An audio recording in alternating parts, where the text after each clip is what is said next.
エレベーションスペースの宇宙配信中、宇宙環境利用回収プラットフォーム ELS-R を開発する株式会社エレベーションスペースで人事とポッドキャストの編集部員をしています。佐藤です。Welcome to 宇宙配信中 by ElevationSpace. I'm Sato, HR Manager at ElevationSpace, and I'm also the editor of this podcast.Our company, based in Japan, is developing the Space Environment Utilization and Recovery Platform, ELS-R. In Japanese, space is uchu and streaming is haishinchu.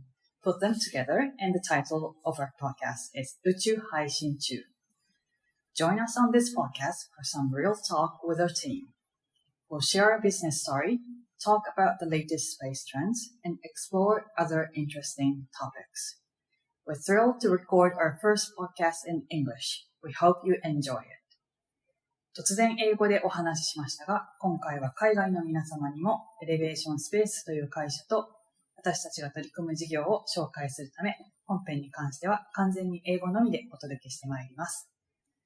ゲストはエクスターナルアフェアーズ紹介を担当している石井さんです。Now I'm sitting with Ishii-san, responsible for external affairs at ElevationSpace. Hello, Ishii-san.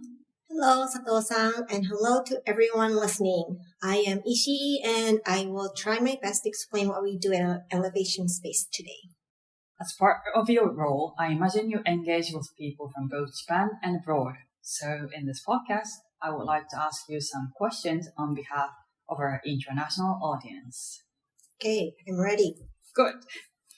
Now, should we start with what is ELS-R? Okay, so ElevationSpace provides the space utilization and recovery platform called ELS-R.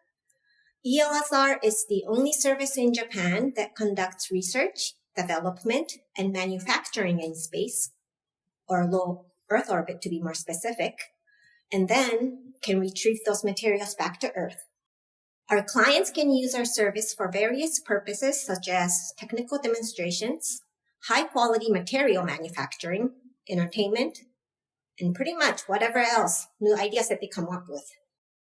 For companies aspiring to enter the Earth industry, we offer comprehensive support starting from the market introduction into the space industry to preparing for space technology demonstration and actually conducting those demonstrations in space.And followed by commercialization, all in a one-stop solution. So the ELS-R is a transportation service, and we are also expanding the service to offer our customers the comprehensive support to enter the space industry. Ishii-san, what makes ELS-R special? So as I mentioned earlier, the key feature is the ability to return materials flying in low Earth orbit back to Earth.And that is what makes our service so special. To recover those materials, a capsule containing the samples must detach from the satellite after deorbit, make a re-entry into the Earth's atmosphere in one piece and without burning out, and then safely reach the designated landing target. This process requires numerous technologies, including high-power thrust propulsion systems, heat shielding,aerodynamics guidance, and many more. Re-entry services, including rockets, are currently only offered by a few private companies. At ElevationSpace, we are developing our own re-entry capable satellite through research and development of the necessary technologies. This is done in collaboration with Professor Kuwahara from Tohoku University, who also happens to be one of our co-founders,and also incorporating insights gained from JAXA's Hayabusa missions. High-power thrust propulsion systems. I understand our engineering members are currently running the test, and our technology to make the re-entry. These two are the technology being developed entirely from scratch within our company.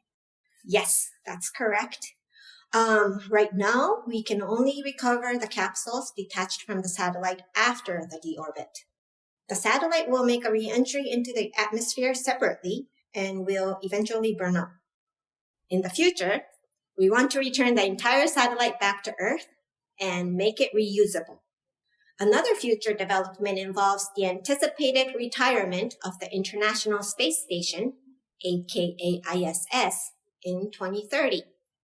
As commercial ISS development is expected after the retirement of the current ISS, we are planning to leverage the experience gained from ELS-R service to offer a return service for transporting materials back from the low Earth orbit base, such as commercial ISS.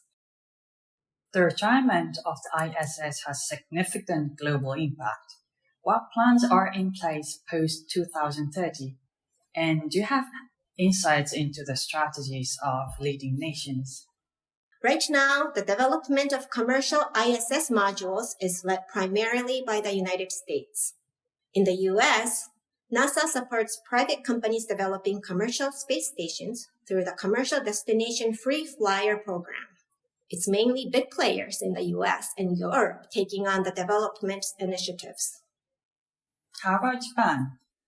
In Japan, Mitsui has been selected by JAXA to conduct the concept study of the Japanese module to be connected to the future US commercial space station. They are currently conducting a business feasibility study for the ownership and operation of the Japanese module, which is intended to succeed the current ISS Japanese experiment module, and it's called Kibo. We are also actively involved in the conceptual study project as their partner company, being the only domestic company offering high-frequency sample return services. With the growing expectations of the expansion in research and development needs in space, we aim to become a key player in post-ISS low Earth orbit development.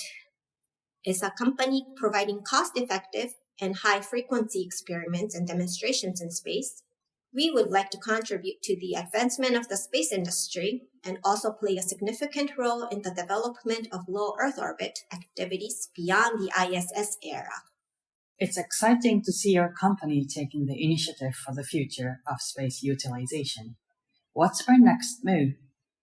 We're actively considering global expansions of our service. There are overseas companies developing similar services, but the number is relatively small.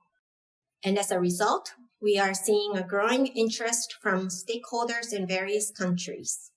As an external affairs officer, I am responsible for coordinating various regulations and permissions related to launch and landing in both domestic and international contexts.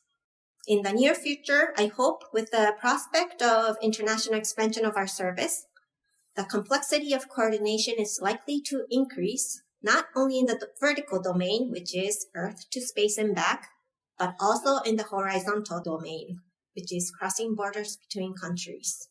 That's a big challenge ahead. How do you feel about it? Are you excited? Yes, very. And before joining ElevationSpace, my background was in international cooperation and development, which has nothing to do with space. So I'm very excited about the possibility of expanding our services to regions like Southeast Asia and Africa.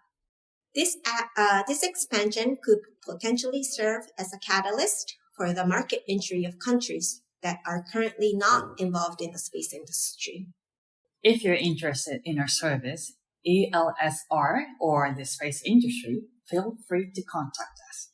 Ishii-san will also be at different fairs and expos. We'll be exhibiting at the International Space Industry Exhibition, which is going to take place at Tokyo Big Sight from February 20th to 22nd, 2024. So if you're in the neighborhood, please drop by our booth. We look forward to welcoming you.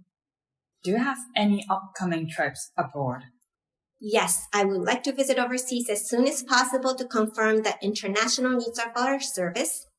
In the meanwhile, for those of you who live in Tokyo area and would like to learn more about our business or engage in a discussion, we would love to hear from you. So please feel free to reach out to us from our homepage at elevation-space.com/en. It's elevation-space.com/en. Ishii-san, thank you for your time. It was a pleasure. Thank you. We've got more talks lined up for the future. I hope you come back to the podcast again. お送りしてきましたエレベーションスペースの宇宙配信中。この番組では皆さんからの感想やこんな話が聞きたいというリクエストをお待ちしています。X でハッシュタグ句読点なしで宇宙配信中をつけてポストをぜひお願いいたします。それではまたお会いしましょう。エレベーションスペースの宇宙配信中。お相手は人事の佐藤でした。最後までお聞きいただきありがとうございました。バイバイ。